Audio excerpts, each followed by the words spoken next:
Welcome everyone to 2025, and this is Exceptional Individuals Webinars, or as I like to say, webinars. Each week we dive into insightful topics to learn more about your brains and how to articulate ourselves in a more elegant way.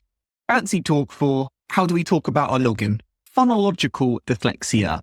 Language and abstract sounds. How do we turn sounds into understanding? When we see it on paper, how do we know what words translate to what they are? In a nutshell, dyslexia is challenges with reading due to the physical words on the page, speaking of the word, or the spelling. But today we are focusing on more verbal dyslexia. But because we're doing the history, we haven't been amazing at dyslexia for all of human history. Sometimes they bung them all together. Hopefully that will become clear. If successful today, and we will be, we are going to be tracking the shifts in phonological dyslexia ideas. Why did people think we just were intellectually challenged? When did it start being a developmental condition? And what's happening with MRI and AI? We're going to go through the whole breadth of history. We're going to be looking at some key ideas, testing them out. While focusing on phonological dyslexia today, there are other types. These are unofficial subtypes. However, they are quite useful in understanding how it impacts different people. Surface dyslexia is more like taking at face value. Directional, you can get things confused. Rapid naming deficit, some people can struggle to name things one after the other. Double deficit is when you might have multiple. Visual is like the classic kind of stereotypical dyslexia. B's and D's. These are just different ways of explaining it. Phonological means essentially speaking. Some quick terms, because to be honest, these words are a bit confusing. Core awareness, aka spot and use word sounds. Being able to see a word and knowing what sound it is and saying that word. Orthographic. If I can't always read a word, I've got my computer. Orthography is writing rules like spelling. The English language is difficult, even for people who it is their native language, because we have so many rules. For a lot of people with dyslexia, recalling those rules every time you're trying to read a sentence is easier said than done. Then we've got sublexical roots. This is read by joining small sound parts. And we've got different sections, and when we join them to word, or join them together, we've got something which hopefully makes some sort of sense. Cognitive neuroscience is just understanding the brain, the study of it. While as an organization, we are quite strength focused, when we talk about traditional neurodevelopmental conditions like dyslexia, they are a bit of a Debbie Downer. Sorry if your name's Debbie. Dyslexia comes from the word dys, which means difficulty in. Dyslexia, difficulty in lexia, which is lexicon, reading and writing. Then you've got other ones like dyscalculia, which is more maths-based, dyspraxia, which is more writing, and dyspraxia, motor coordination. They're all part of a similar family, but while they do have genetic links, they are separate conditions. A lot of the information I got today is from a lovely book called Dyslexia. Who would have thought? Great title. I recommend checking it out, giving it a read if you fancy it. Let's look a bit deeper by what we mean in terms of phonological dyslexia. Again, typically people just say dyslexia, but if we're trying to get a little bit more accurate, this is trouble with sounds, language, reducing reading accuracy, fluency. On the top, we've got your bog standard dyslexia. If you go down the left route, acquired dyslexia, this is essentially when you could have a bit of a bop to the noggin, and you might have dyslexia characteristics. This is not developmental dyslexia. This is acquired dyslexia. Surface dyslexia is like word difficulties, being able to see a word, but not really registering it. For instance, the word cat, we don't need to read because it's such a familiar word to us. You could just look at the image and know what it means, but someone may struggle with that. The route we're more interested in today is developmental, which is genetic, which essentially means you're born with it, you die with it, it's part of who you are. One of the most prominent types of dyslexia that happen from the genetic element is phonological, struggling with phonemes. Hopefully you get the idea.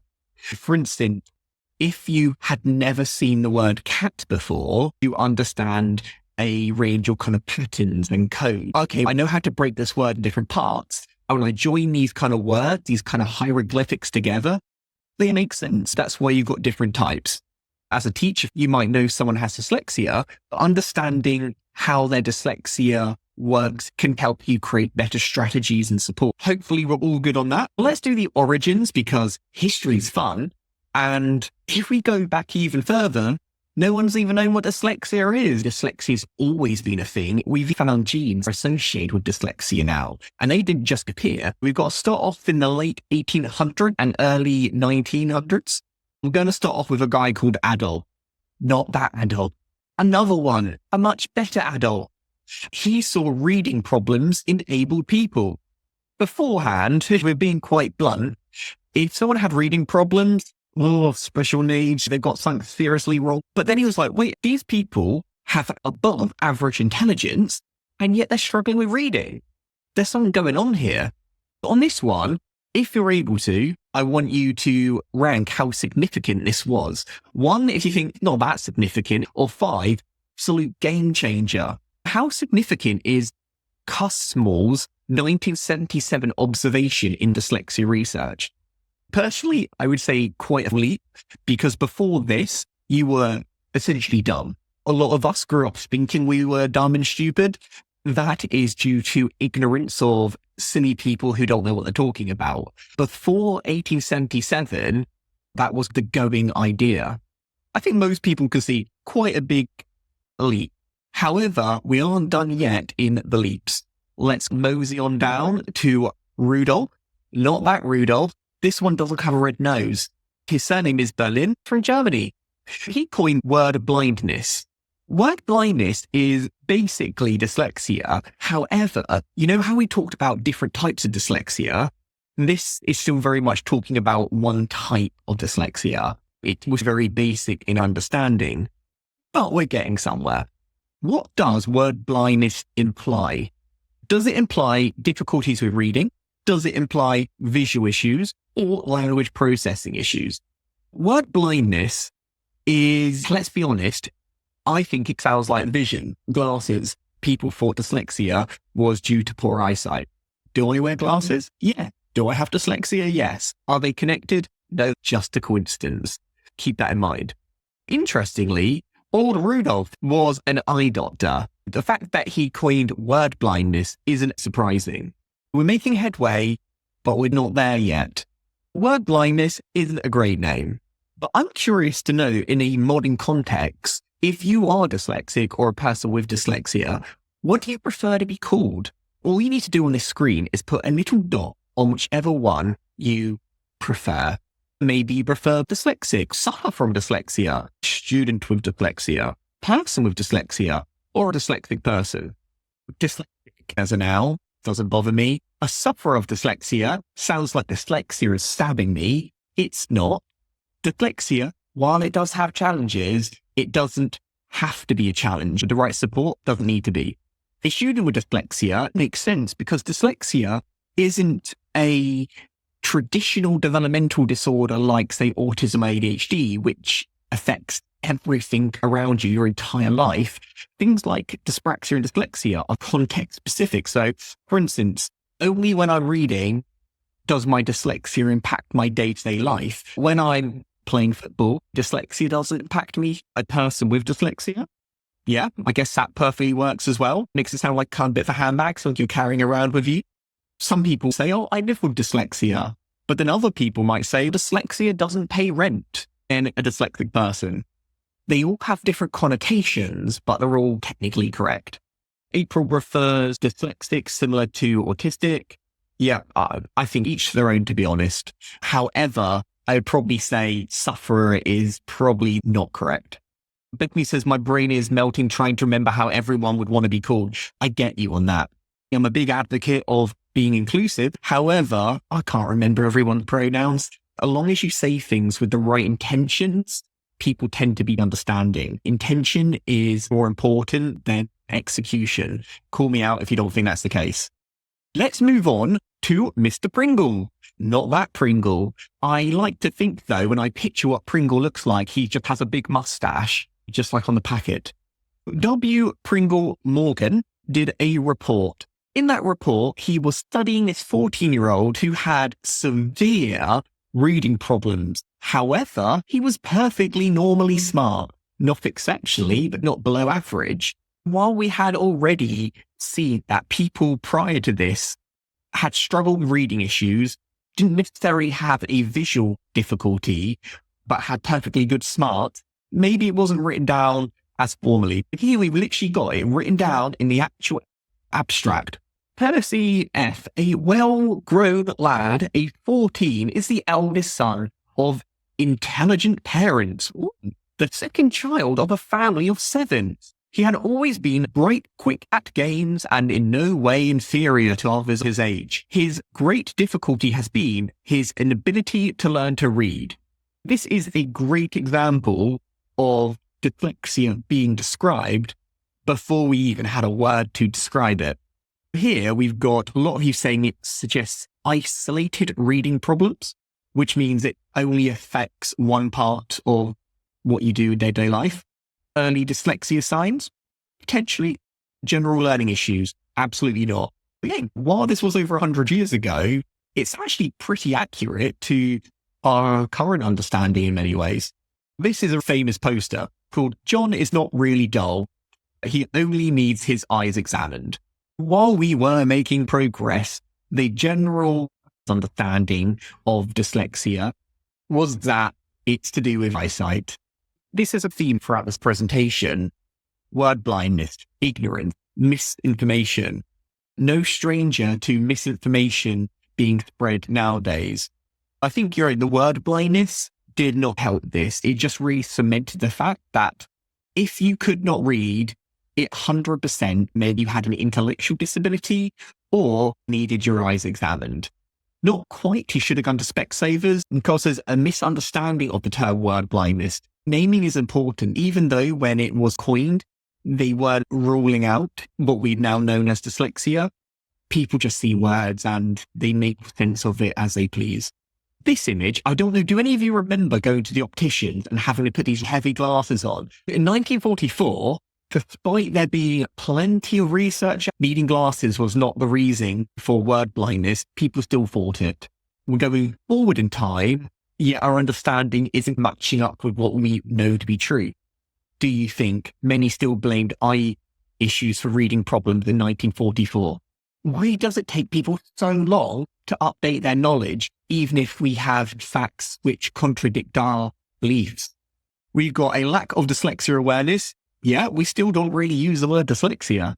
Ignorance, absolutely. I'd probably blame the media. Do they get the word out? Are we educating people? How long does it take the education system to update? We hold on to outdated views way longer than we need to, because it's very difficult to change minds. Harder to get hold of information. No internet. I know, what were they thinking? Internet, you would think would solve that right away. However, we've got the internet today and we are still spreading false information. Different day, same problem. The research and accurate information isn't finding through the general public. Just for fun, put a pin on the smallest text you can read. Probably comfortably, I'm in the middle if you push me maybe a bit. This kind of fun joke probably doesn't work with this audience because I'm guessing quite a few of you may have dyslexia. Some of you who do not have dyslexia may still struggle to read certain things. So people are getting confused very often. You might think that this doesn't happen these days. Not true. When I was younger, I actually had perfect eyesight. However, I really struggled to read. I got taken to the optician and they gave me glasses, and I did not need glasses. It didn't help. People are making these really rookie mistakes because if you go to an expert, they are an expert in one thing and not necessarily another thing. If you go to an optician's, they're not even going to be thinking you may have dyslexia. They are purely looking at you from an optical perspective and whether or not your eyes need adjusting that way. Perhaps people don't understand how the brain works. Do they think it is if it's in intelligence issues, it must be physical? I think people often struggle with things they cannot see. We're moving on to the mid-1800s. Big conceptual shift. We're learning now. People are picking up books. Education is flourishing. While I appreciate we've got an international audience here, I do pick out the UK a little bit more, just because that's naturally my background. 1922 it was the first time dyslexia was mentioned in Parliament. Before this, never heard of. Our current understanding is really new. Keep this in mind, it's the first mention of dyslexia, but does not mean dyslexia is officially recognized. Two very different things. This guy here, I don't know if you recognize him, but he is a very important figure in disability overall.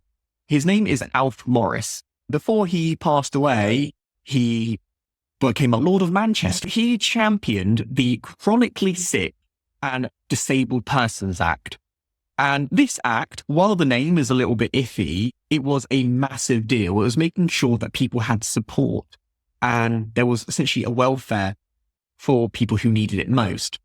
Dyslexia, while it was not by any means his primary focus, it did start laying the foundations in order for dyslexia to be recognized. We will come back to this is a very important step in disability awareness, inclusion, and welfare. How would you rate Alf Morris's impact on support for dyslexia? Actually, I would give it maybe like 3.5 or a 5, because while it wasn't explicitly around dyslexia, it was a pivotal moment in the foundations to get people talking about difference. Very important, nevertheless. This question is when we get a little controversial. Should dyslexia be a disability? Remember, and this time it wasn't counted, but we were building up to it. But should it be? Yes. Anyone for no? Everyone's got a valid opinion. I think it should be at this moment, but should it in 10, 20 years? Maybe we might reevaluate it at that point. But the benefit to it being a disability is honestly invaluable for a lot of us because it means we are entitled to support. We do not use the old Chronically Sick and Disabled Act anymore, but to get to where we are today with the 2010 Equality Act, this was a really important stepping stone. Then let's bring along MacDonald. But the thing with MacDonald, I was very confused. Is MacDonald his first name? Maybe it is. I always thought it was just a surname. But anyway, this person who was a neurologist or neuroscientist really pushed us in the right direction. No longer was this an abstract conceptual thing. He was saying there is a neurological element in terms of how our brain is wired does mean that some people may struggle with phonologics, aka have dyslexia. Really pioneering work. While this was 1964, we are not even at the stage where people are fully recognizing dyslexia, let alone appreciate its neurological origins. We know more than what the general public is aware of. Ahead of his time, definitely. The question to all of you is, why is recognizing dyslexia as a developmental condition significant? Is it because it focuses on brain development? Is it because early interventions it can support? Does it reduce stigma? Or is it a bit of all of them? Before this, it was very unclear. Dyslexia was like, first it wasn't a thing, then it was to do with bad eyesight, then it was almost a disease, but now it's neurological. It's how your brain is wired. We are almost getting up to our current level of understanding. Let's mosey on down to the 70s and 80s, where we look at some phonological theories. Now we've had our pioneers. Our pioneer work is done, but lots of micro theories are popping up all over the place. These theories are not necessarily true, but at least people are starting to think about it more critically. Side note, this image doesn't relate exactly to what we're talking about. It actually has a really interesting history. This is a bit of a detour. Back in the early 70s, if you were Black, you would disproportionately likely be put in special education classes despite not having intellectual disabilities. People assumed you were disadvantaged by the color of your skin. When we talk about the inequality between diagnosis and race, this has been going on for a very long time. Again, a side note, but I think a really interesting piece of history. There's some interesting articles around this where a lot of the students talk about the repercussions that early boxing in of their potential had on them. A lot of them went on to get degrees in uplifting side. Some phonological theories include Lieberman, who thought sound awareness is key to reading, definitely part of it. Bradley and Bryant thought sound training helps reading. At the time, they were groundbreaking. If these are very accepted now, that means we're going in the right direction. If some of these are still a bit, that maybe tells us something different. Stance of which dyslexia comes from weak sound skills. But the most classic one people are aware of is Goff and Tummer, decoding hieroglyphic squiggles on a paper and kind of decoding them into a recognizable thing, such as so. Language comprehension, understanding what words actually mean, and when we bring those two together, we have reading comprehension. So we have to understand an image and what it means, and then we've got the understanding. This is like the basic model of reading. Helen Arkell created the Centre of Dyslexia in London. Absolute pioneer. No longer are we focusing on purely academics or scientific studies. We're saying, hey, there are people struggling. Let's support them. Let's create schools. Let's create charities. Let's do tangible, active things to support people. Well done, Helen. An absolute icon in the world of dyslexia. That is very progressive, but we've got people like Tizard, who did a report on his doubts that dyslexia even exists. You know the old expression, 1 foot forward, 2 steps back? Unfortunately, that's how the US feels at the moment. But history does get better. If we look at the grand scheme of things, we get better. There's always pushback. In the 1970s, we've got the Dyslexia Association, or as we know it today, the British Dyslexia Association, formed in London. Organizations are cropping up and they are getting funding, which is a really big thing. A lot of them were created by parents who wanted to support their children, but the government didn't fully recognize or acknowledge it. Yeah, Britain. Other countries do have dyslexia organizations, but the BDA is UG. Out of curiosity, have any of you heard of these groups? Most of these are UK focused because that's my area of knowledge, but I'm curious to know, have you heard of any of these? Dyslexia, which I think is still active? Maybe some have shut down, but I think so. The Dyslexia Association, the Dyslexia Foundation, made by Dyslexia, which is interesting. I think their patron or whatever you call it is Richard Branston, and they do a lot of celebrities. Anna Marie went to my first local adult dyslexia group last night. Do tell them about these sessions. One of them just the other day back then. I think that's how I found your webinar. Brilliant, Bethany. Exceptional individuals. There are organizations popping up left and center. However, as we learned from the Dyspraxia Foundation, which closed last year, we should never take these for granted. These, unfortunately, are solving a gap which the government has left. Charities, as great as they are, as long as they are doing a good job, governments are probably never going to feel the need to step up. It has multiple sides to it. We're back to L. His impact has not stopped with chronically ill children. He has laid the foundation for the government to recognize dyslexia. Before the late 80s, we didn't fully recognize it. Finally, it's a thing. Our current legislation is still pretty new. Do you think the current government is doing enough for dyslexia? If you're not from the UK, answer with your own government. I don't suspect that you know who this woman is, but she is the Secretary of State of Education. I don't want to get too political, but I had high hopes for this government. They've been rather lackluster. I think we've really got to hold them to account on their manifestos.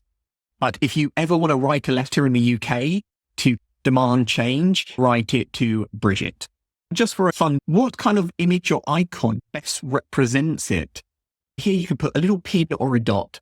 For many a time, we have focused on books, but maybe books are becoming a little bit archaic. Less people are picking up books, but you can still have dyslexia. Other common ones is jumbled letters. I think while that's okay, I think it does push a false or a very one-sided view of dyslexia. because for a lot of people, the letters aren't jumbled. You've got the coloured ribbon, which, what colour is dyslexia? I want to think blue. Someone tell me the official colour. There are ribbons for everything. It doesn't really stand out.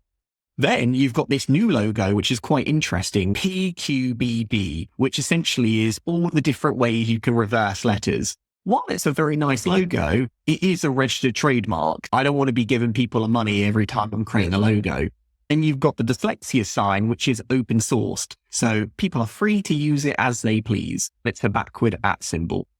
So while this isn't particularly useful, I think it's still interesting whether or not how we should be depicting it always as a reading difficulty or if there's maybe more to it.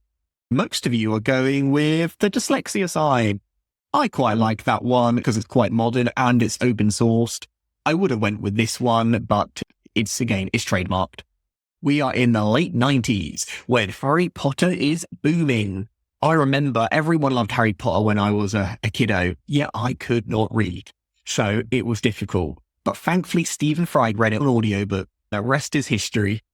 In the early 2000s, we suddenly learned to use MRI Tech, machine resonant imagery. They found that the left brain's decoding role has a strong role in decoding.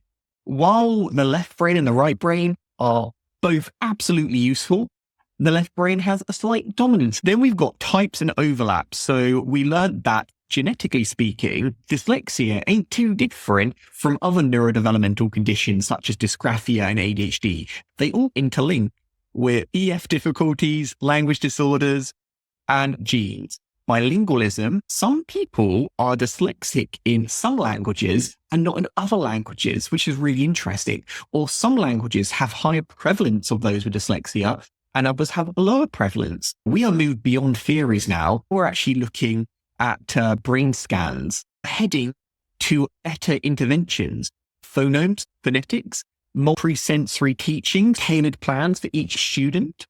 We are having better and better text-to-speech software, which help us digest information in a way that works better for us. For instance, I can read, but I am much more likely to retain information and have better comprehension if I hear it audibly. We were doing more genome studies.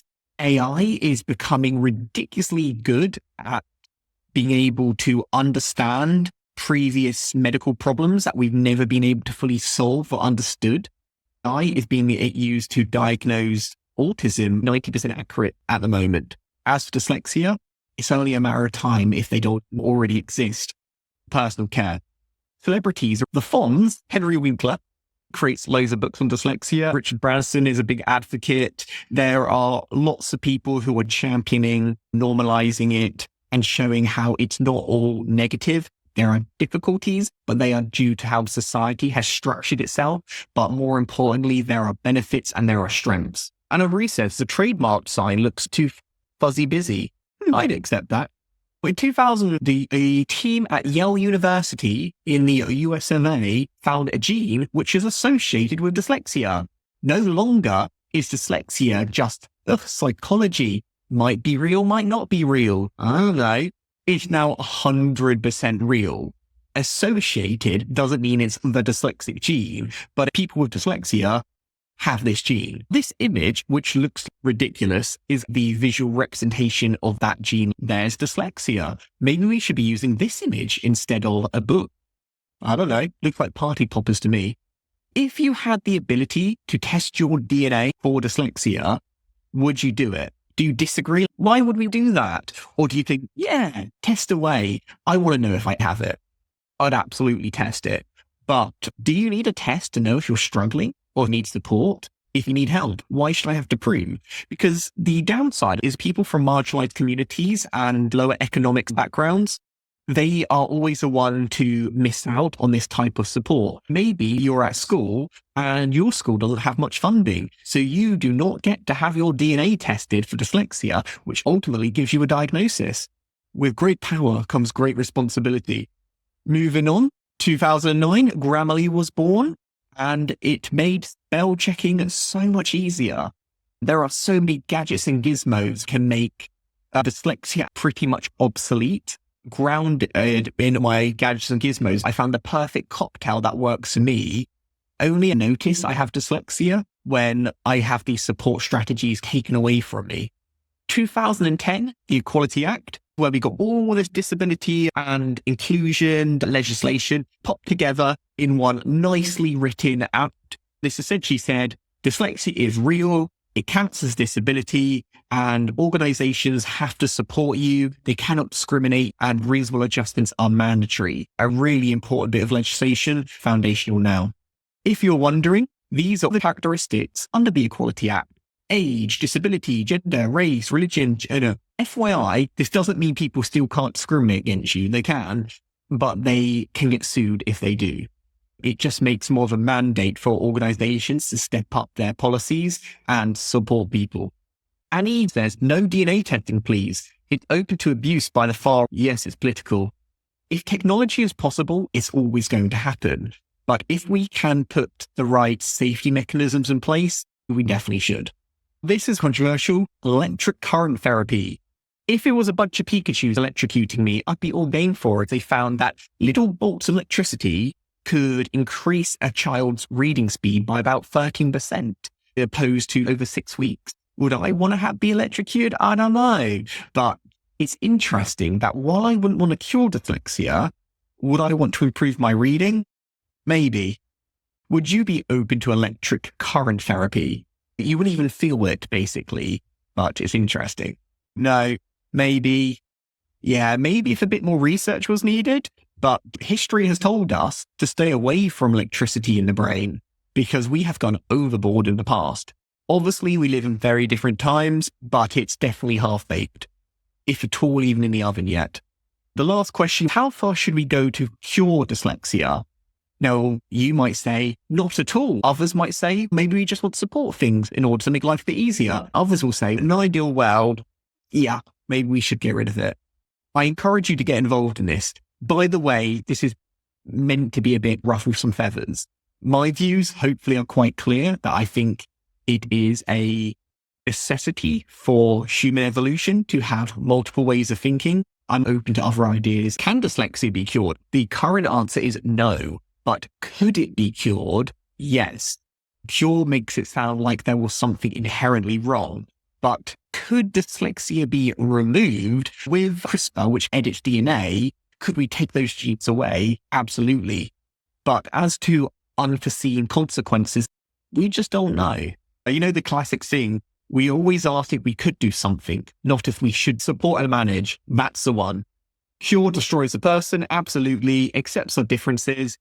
I want you all to know I'm on the exact same page. It's about accepting, not curing. We should focus on research and refining adjustments. Doesn't need curing, but it does need more understanding. Dyslexia doesn't need to be cured. No, but support for specific challenges. I'm glad we're all on the same page. If you disagree, if you agree, DNA testing of dyslexia, should it be a thing? Dyslexia as a gene mutation is not a disorder. Is that okay? Dyslexia is no longer a disorder or a disability. It's just a different mutation. Screening for dyslexia in pregnancy. Should we know if our children are going to be dyslexic in advance? While they may not be possible now, I think it's only a matter of time before they are possible. Okay, that is really interesting. To be honest, what I want to know, oh, your child's dyslexic. What am I going to do in advance? I don't really know what I do with that information. As a gene mutation, I think the word mutation does have negative connotations, but I think if we reframe the wording, it actually could be positive. Tests for dyslexia, maybe. There's too many unknowns. Some takeaways from today. Phonological dyslexia is trouble linking sounds to letters. Our understanding is new and still refining. What I've taught today could be completely out of date before we know it. Multisensory technique and tech is way more important and valuable than trying to eradicate something which, honestly, we're perfectly fine how we are. It's just about making society more inclusive. If any of you have dyslexia and in the UK, remember how I told you about that lovely Equality Act? Employers have to do something. Washing is a workplace needs assessment. If you want to support the workplace and you're in the UK, check out our website, because that's what we do when we're not doing this. If you want to find some references, we've got all the information. Anna Marie says, in a repressive regime or certain cultures, screening dyslexia in utero may lead to pressures for abortion, pro-abortion, but not for this. Interesting. Anything can be used for evil. You can subscribe on my YouTube channel. If you want to stay in touch, add me on LinkedIn via this QR code or click the link. If you're able to send feedback, I would encourage it because it allows us to keep improving and evolving and being the best version of ourselves that we possibly can be. All right, everyone, I'm done. Thank you for coming if you've come before, and amazing for those who came today. Hope you have a great rest of your Thursday, and thank you so much for coming today. Cheers all. Appreciate it.